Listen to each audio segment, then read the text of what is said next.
E ela será adorada por todos aqueles que habitam sobre a terra, aqueles cujo nome não foi escrito no livro da vida do Cordeiro, que foi morto desde a fundação do mundo.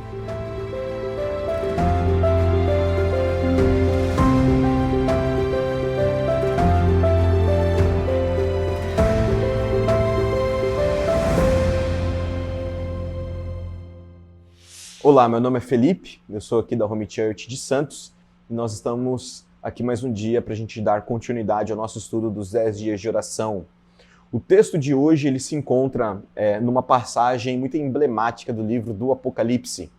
Os estudiosos eles afirmam que o livro do Apocalipse ele tem um centro que vai do capítulo 12 até o capítulo 14. E esse texto que nós lemos se encontra em Apocalipse capítulo 13. Ou seja, faz parte deste bloco que os estudiosos acreditam ser o ponto principal deste livro. Quando a gente vai ao livro do Apocalipse, precisamos ter em mente que este livro ele tem uma linguagem simbólica, que, portanto, nós não devemos entender as coisas aqui escritas de maneira literal, mas como símbolos que apontam para uma realidade. E para que você possa entender quais são esses símbolos, você precisa saber que a maior parte desses símbolos usados no Apocalipse provém de textos do Antigo Testamento. Histórias, nomes de pessoas, nomes de lugares, contextos. Então, uma vez que você entende o Antigo Testamento, você pode entender com mais facilidade a mensagem do Apocalipse. Esse texto que nós lemos, ele está dentro de um contexto onde o livro do Apocalipse narra a ascensão de um poder ao qual ele se refere como besta. Mas esse é apenas um símbolo para se referir a um poder que surge na Terra ao longo da história. Este poder é caracterizado no Apocalipse como sendo um poder religioso, o qual é o poder do próprio Anticristo. Um nome, um termo que talvez você já tenha escutado. Ao contrário do que muitas vezes a gente pensa, Anticristo não é necessariamente alguém que é contra Cristo. Também.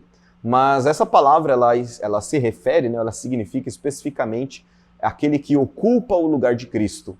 Ou seja, alguém que se coloca como Jesus ou representante de Jesus, mas que na verdade é alguém que não o representa de fato.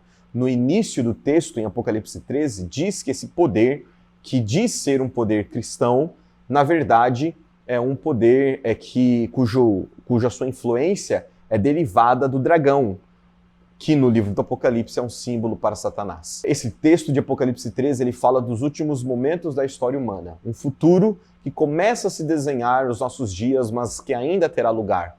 Nesse futuro, o Apocalipse ele fala de uma união extremamente perigosa, que é a união da igreja com o Estado, do poder cristão com o poder político.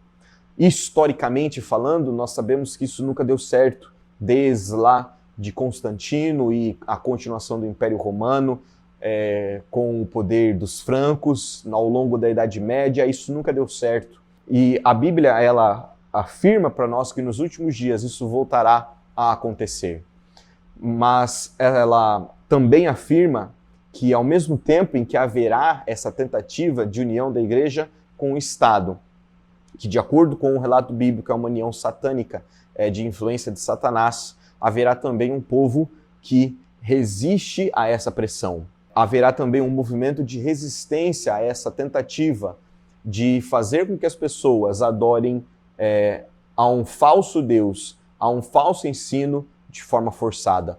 O Apocalipse 13 fala de um momento da história em que as pessoas serão colocadas diante de uma decisão entre a vida e a morte, entre aceitar ou não a marca deste poder ou perder a própria vida. O Apocalipse ele fala de um grupo de pessoas, no Apocalipse 14, chamado de 144 mil, que é um número simbólico também, pela natureza do livro, mas é um número que representa o povo fiel de Deus, que vai ao mundo proclamar a mensagem de que há um único Deus e de que esse Deus se revelou na pessoa de Jesus Cristo para salvar pela fé todos aqueles que depositam nele a sua esperança. Saiba que você em breve será colocado diante de um dilema: servir a Deus ou servir ao Anticristo. E a decisão que você tomará naquele dia é apenas o resultado das decisões diárias que você tem tomado hoje. E a decisão que eu chamo você para tomar hoje é de estar ao lado de Jesus, independentemente do que acontecer. Que Deus te abençoe.